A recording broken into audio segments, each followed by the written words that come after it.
So, that prayer, of course, was a lean in toward the topic today. We are all people. And I want to just sort of preface real quick. I've been talking about these things every week as principles of, core principles of what it means to be Lutheran. And that's not incorrect, but I also want to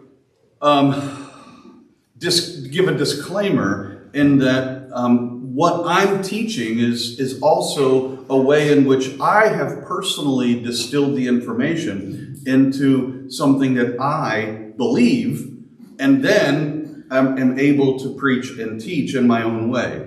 So you won't find a Why Lutheran course with 5 principles spelled out the way Pastor Rich did in some sort of Lutheran seminary somewhere. But all of the teachings that I'm giving you will be there. There's debate among different Lutheran branches of the Lutheran Church on some of these things, that back and forth.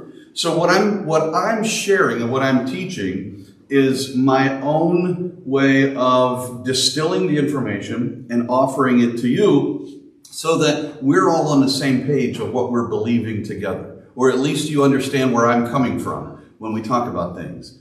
All right? Is that okay? Does that make sense? Any questions there? I just wanted to kind of check in, because as I was going over some of the lessons and things, I was thinking to myself, yeah, I've never really said this clearly, so I needed to get that out there. All right, so this week we are talking about a couple of things. There's a couple of, and so to that point I just made, some of these lessons have been more than one Lutheran teaching sort of collapsed in together upon themselves, right? So that they make sense in this overall category. And today's one of those days. So today, I make the claim that we are all people. Now, you're going to hear that in such a way that sounds like we are for all people. And that's absolutely true. But I really just want to lift up the word all and say that we are all people as a part to, as something different than a believing group of people that are for some people. Okay? We're not a church that teaches and preaches as if the lessons of Christ and the salvation of Christ is for some. All right? The chosen, the elect, you name it. We really believe that this is for all people, as John 3:16 says. Okay? Jesus came for all people, right? So we are all people. And that is to say that we are, by our teachings, a very inclusive church. We're not a church for some. We're not an exclusive church. And you might be bridging a little bit in your mind back to last week's lesson a little bit, where we talked about last week how with salvation then for all of us, there's no one here who's perfect, all right? None of us are perfect, but we are perfectly loved. Remember that was last week's lesson? Okay, so if none of us can claim to have it all figured out, all right, then this idea of all is a very inclusive claim. All right, we're not inclusive. We're not exclusive. We're inclusive, and it's not just because we're being liberal, and it's not just because we're being sort of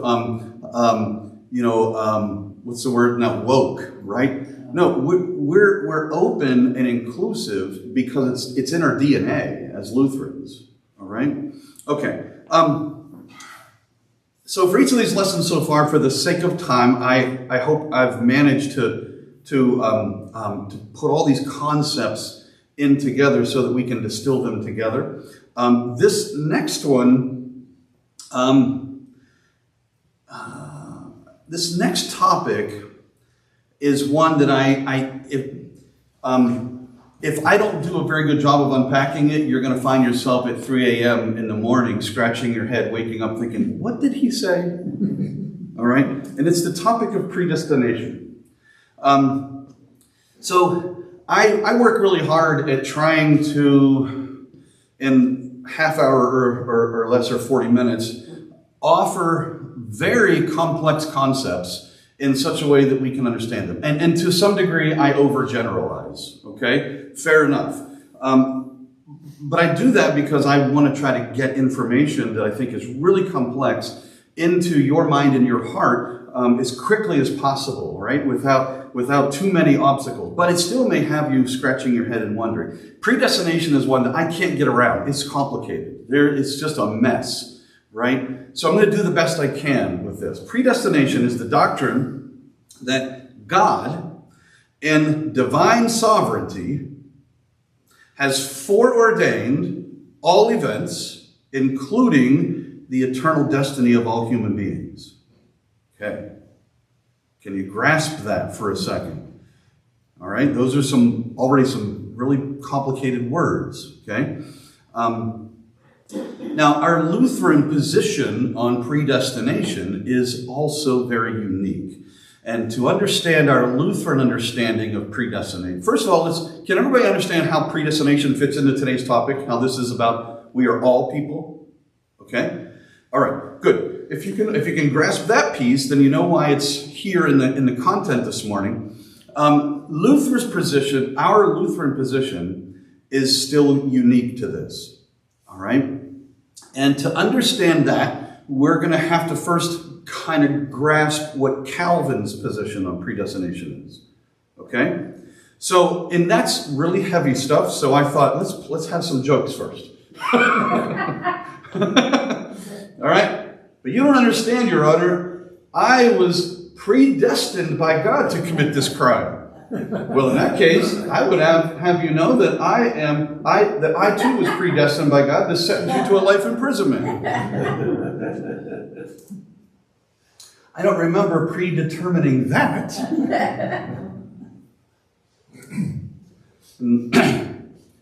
You know, predestination would speed things up on Judgment Day. All right. Here's the guy with the football. He says, "Go deep." And the kid says, "How can free will coexist with divine preordination?" He went deep. And the kid with the football's wondering. And he says, "Okay, too deep." And then the boy says, "If Batman died, would the Joker be happy?" All right. Predestination. Okay. Luther and Calvin. All right. Calvin's view on predestination. And Luther's view of predestination. Put simply, for the sake of time and this morning, Calvin's view of predestination is called double predestination. Have you ever heard of that? Okay. Double predestination. And Luther's view of predestination starts with Calvin's, but then it carves it back in trusting to God's mystery, and believes in what's called single predestination. Who's Calvin? What's that? Who's Calvin? Calvin is this guy. Yeah. I thought you might recognize Luther, so yeah. But Luther's always the guy with the pudgy face in these pictures like that. This is Calvin. Yeah, that's John Calvin. Okay? Thanks for asking them. That's it. But what's his role in all this? We can figure out that was Calvin. I'm so sorry. I jumped in here with an assumption you might already know who John Calvin was. Sorry about that. Calvin was another reformer who once Luther nailed his 95 Theses, and once Luther's Diet of Worms happened, and once the Lutheran reformers and the princes committed to follow the apology of the Augsburg Confession and break away from the Roman Catholic Church, Calvin came onto the scene with his own views. Once the Lutheran Reformation broke from the Catholic Church, the evidence that reformers were already all over the place, that the church was in need of reform, was that as soon as Luther was like a catalyst that opened the box, and all of a sudden there were reformers everywhere. Okay, they weren't bandwagon. They weren't just jumping on the bandwagon. It was that finally this seal on the box was opened, and we can all come out and play safely now. Okay, so Calvin came on the scene pretty quickly with a lot of really strong views, and I could argue pretty strongly that Calvin's reform movements were more effective in the bigger picture than Luther. Calvin's views are part of, they are in many ways, if you get out of a Lutheran church or a Catholic church or a Baptist, or even Baptist churches, if you get out of some of these churches like I just described, you're swimming in some form of Calvin's views. It's just everywhere, okay? Christianity outside of these walls is really in the water of Calvin's part of the Reformation. The things he wrote and the things he taught and the things he promoted are all very much a part of sort of mainstream Christianity.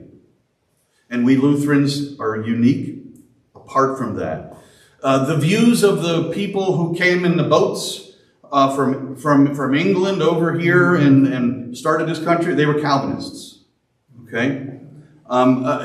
Just you name it. They're all Calvin. The church where you all left from 40 plus years ago, there's a lot of Calvinism there, which you might still share today. You might still have a part of your understanding of things today. Now, I'm not suggesting Calvinism is wrong or bad or anything. My job is to teach you what we believe as Lutherans. I'm not suggesting that what you believed in Calvinist places is wrong. To tell you the truth, none of us can claim we have it right. We've already described that. We've already distilled that, right? So, but there are some distinct differences to Lutheran beliefs apart from Calvin's, especially on predestination. Does that get far enough without opening up Wikipedia? And okay. All right. So double predestination, single predestination. This is Calvin now. Calvin's views. Calvin's views of predestination is that God unconditionally chooses some individuals for eternal salvation out of God's sovereign will. See, Calvin's view, Luther and Calvin both believe that God is sovereign. Okay? Luther parts from Calvin on the topic of free will and bondage of the will, which we're going to talk about in a second. Calvin goes in the direction of God's sovereign will still trumps everything. Okay? Reprobation. God also predestines. Reprobation is the flip side of the salvation side of it. So if you take a coin, right? One side is God saves some people. That's one side of the coin. Flip the coin, then if you're choosing some to be in heaven, what are you also saying? The flip side of the coin is that, well, then I'm choosing some to go to hell, right? So reprobation is God also predestines others to damnation. Not simply by passing over them, but by actively ordaining their condemnation. All right, that's the reprobation side of it. Not all Calvinists are as strong as the statement I just made. Okay? There's lots of nuances even to what I'm saying. I'm giving you real generalized stuff here for the sake of time. We could spend weeks and weeks and weeks just on this topic. Okay? Irresistible grace. Those whom God elects cannot resist God's grace. They will inevitably come to faith and be saved. Now, the idea there is that Lutherans and Calvinists are really similar on this. That God's grace is so irresistible that those who are called simply start to sense God's grace tugging them sort of in toward the church. All right? The difference between this and Luther is, if you remember from Luther's third article of the Creed, it's not irresistible grace that's pulling us, it's the Holy Spirit, it's God himself. Subtle difference, right? All right. Perseverance of the saints, those truly elected, will remain in faith and cannot fall away permanently. Those truly elected. So everybody's saying, well, who's truly elected? Well, I am. I don't know about you. Right? So anyways, that's a little joke. Now, Luther's single predestination. Luther taught that God predestines some to salvation also. That part we agree. But he avoided claiming that God actively predestines others to damnation. So there is no flip side of the coin for Luther. There's just one side. Okay? Those who are lost are condemned because of their own sins and rejection of God. There's a subtle difference there. Can you pick it up? And it makes a big difference in our understanding of that topic of all or some. Okay? So, I'll try to clear this up because I can see already the wheels turning. And I told you it was unavoidable. Number 2, salvation by grace alone. All right? Instead of salvation by the elect, it's salvation by grace. Like Calvin, Luther affirmed that salvation is entirely by grace and that humans contribute nothing to salvation. However, Luther did not systematize predestination in the same way. There's not some sort of system by which a person then enters in and becomes saved by grace. That's between you and God with a Lutheran. Right? Number 3, Lutherans believe in a paradox of divine sovereignty and human responsibility, where Calvin had both sides of the coin, double predestination. Lutherans view this as a paradox. God's divine sovereign will is still intact, but God's divine sovereign will is also constantly at work in every moment with us, such that God's divine sovereign will is open to change with a Lutheran. So some would picture, this is unfair to Calvin or Calvinists, but for the sake of this information only, some could say that a Calvinist view of predestination, it puts God as a kind of great clockmaker in the sky. Made the clock, that's the earth and all of us, spun the hands of time so that everything would start in motion, right? Everything ticking according to God's plan, and now God sits back and watches it tick, right? Because everything is already predetermined. For a Lutheran, God might have created the hands of time, and God might have spun the hands, but God's in the workings of the gears. And that's the difference, right? God is in there. If somehow or other the clock somehow gets off by a second, the intervention, God's constantly intervening to make adjustments with things. Not that there's a perspective on perfection, but that time itself is open to change with God. Oh boy, I just threw a big one at you there. All right. Lutherans believe in what's called bondage of the will. Bondage of the will is similar to freedom of the will. Okay, you've heard of free will, right? All right. Calvinists believe in free will, except your free will now needs to be called by God's grace into the elect, so that you know that you have been chosen from beginning of all time. Okay. Lutherans believe in bondage of the will. The Holy Spirit calls all of us, and those of us who've come to believe now find that our free will is no longer very free, but we are truly bound to follow Christ. All right? So it's still free will. Every moment is still a choice that we're making to follow Christ.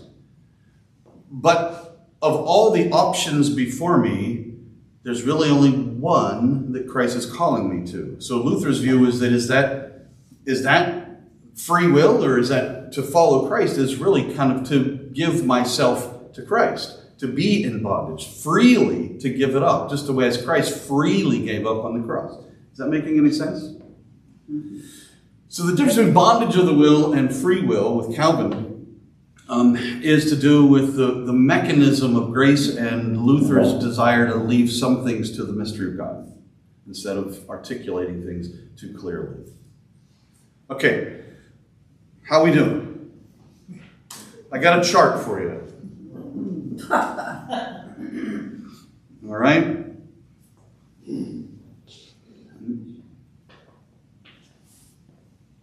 Yeah, you might have wanted to have that second cup of coffee today.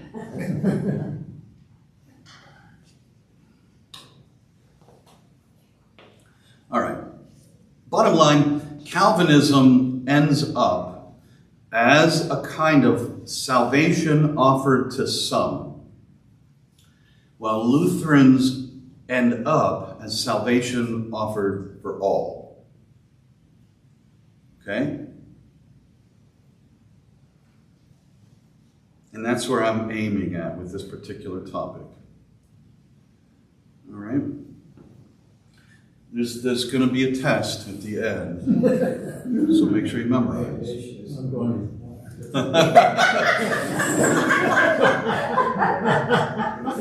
Okay. What? He's joining the choir. You're going to join the choir? See? This is how we get people into the choir, Marcia. They can leave by class early. Mark just joined the choir just to get out of here. All right. All right. I knew this would be, I have a hard time getting out of the intellectual headiness of this. And to be honest with you, that's where Luther is on this too. Luther is as intellectual as Luther is. When it comes down to theological practice, he really wants to lean on letting everyone sort of be free to kind of wrestle with things on their own. He wants some of the mysteries of God to stay there so that it keeps us in a kind of paradox. He thinks Lutherans are really good with that sort of tension, as I described earlier, so that we're not trying to spell everything out in detailed form about how things work. Doesn't that make you more hopeful then? Well, if you're saying that, then you're here in a Lutheran church and you're engaging this and it's making sense to you. Okay? That's what I would say to that. There are some who would say, no, I need this spelled out. This isn't clear enough. How do I know for sure I'm saved? And Luther would say, you're baptized, right? And they would say, yeah, well, there's your assurance. So my point is that there's a simplification that does bring hope, yeah. Following on what you just answered to Anita, though, if you're baptized, we talked about this before, you're baptized, you're in, okay? Isn't that predestination? Not everyone's baptized. We'll say that. And you still have the mystery of God. I'll call you at 3. All right, not everyone. I mean, if that were true, all we have to do is get everybody baptized and they're in. Then I'm taking a big super sucker out of the font and going out in the neighborhood. Okay, because now a person's own will has no connection to it. Follow me? Yeah. So there's still an engagement of the will and the heart with Lutherans. God gave us free will. Yeah, except from a Lutheran perspective, I have tried every other angle of my own free will, and nothing works except this way Christ has called me. Okay? That's the bondage of the will that a Lutheran would preach and teach about. Okay? Whereas from a Calvinist perspective, any of these directions I go, any of these choices I make, they have an impact on my life temporally, but not spiritually, because God has already claimed me, and that's that. Now, that's an oversimplification. Please hear me saying that it's way oversimplified, but for the sake of making this point, okay? And I will gladly receive your 3 a.m. text messages at about 7 a.m. when I wake up, because I got to move on. There's another topic, 2 other topics to squeeze into the next 15 minutes, okay? The topic is the doctrine of Christian vocation. And again, this is about being all. I have a note here. It says, perhaps no aspect of the Lutheran Reformation movement was more threatening to Roman Catholics and their status quo at the time in the 16th century than Luther's notion of Christian vocation. This is a doctrine that teaches that all people can be useful to God's purposes in any place and at any time. There are not holy jobs to do and unholy jobs to do. There are not jobs in the spiritual realm and jobs in the temporal realm. God is concerned about everything, and everything matters, and everyone can be a part of it. All right? So this dovetails, if you're putting it together from predestination, now we're talking about our bondage of the will and vocation, how it drives us in a certain direction to live out what it means to be a a Christian in this world. So before the Reformers, vocation was the idea that some are called to God's work and the rest were called to the work of the world. There were religious people, priests, monks, nuns, etc., who were called by God.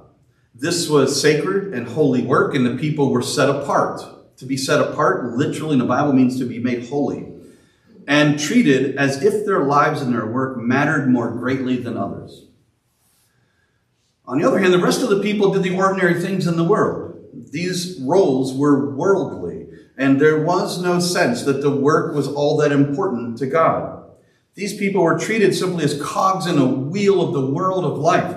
And Luther interacted with that, and Luther identified with that. Luther was a miner's son who became a monk in the hope of alleviating his anxiety about measuring up to God's standards. But Luther quickly discovered that being a monk did not alleviate his anxiety. It did not draw him closer to God. He was in the same place he was before his conviction to become a monk. And so he came to this conclusion that God is at work in all these realms. That leading a cloistered life of ministry does not draw you closer to God. And so the flip side of that is that God is at work in and on behalf of all people. Therefore, God has a way of working through the believer to make everything we do matter to God. Such that, I mentioned this when we were talking about the Ten Commandments, when I talked about the Lord's Prayer, and I talked about even the baker, right? To bake your bread in an honorable fashion is your Christian vocation, because you are doing a service for this world that the world needs. And God has a part in that. Okay? So Christian vocation means that whatever we're doing, whatever you do, whatever we do, it's all made holy by what God is doing in the world through you. There's not holy jobs and unholy jobs anymore with Luther's idea of vocation. This really threatened the people of Luther's time in the Roman Catholic Church, because suddenly now the next topic came up: priesthood of all believers.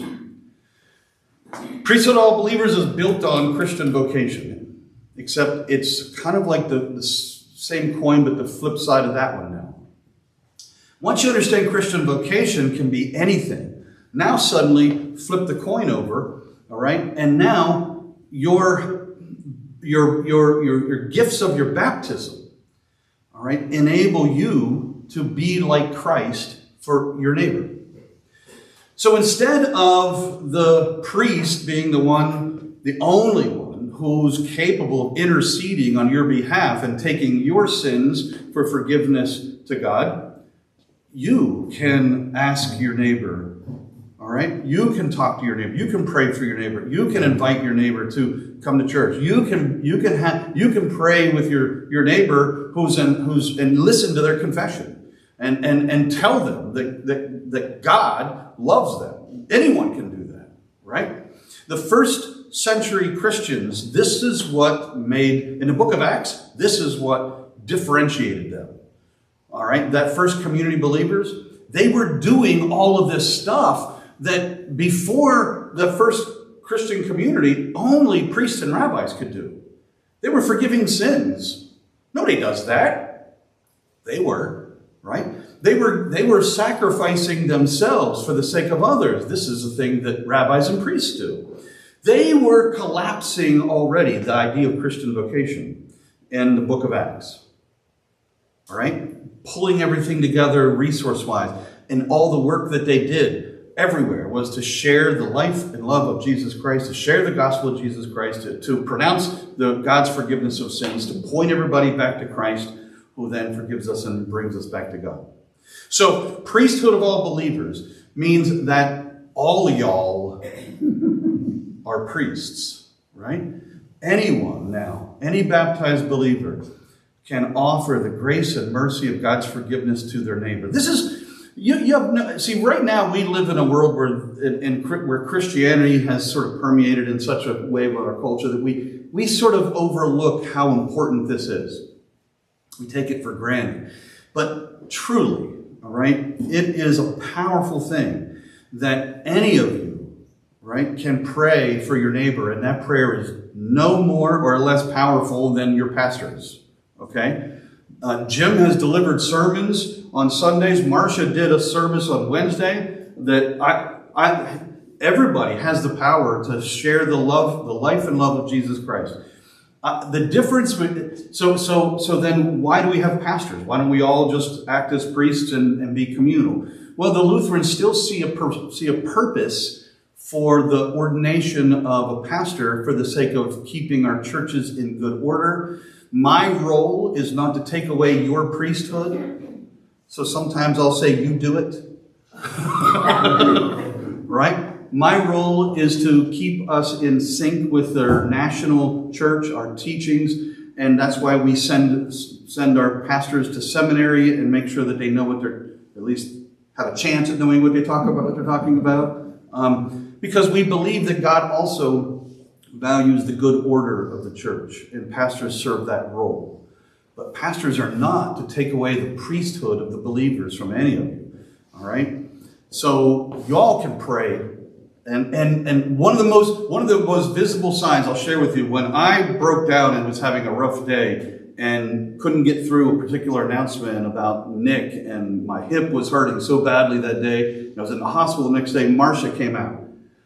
And she became a priest in that moment. She then said, we need to pray for our pastor. She just took over in that moment. And her baptismal call was right there, all right, showing everybody that any of you can do this, right? Does that make sense? Sorry to pick on you, Marcia, but this just popped in my head as a great example, okay? My point is, before the book of Acts in the Bible, that wasn't possible, okay? The priest in the priesthood stood at a distance from others.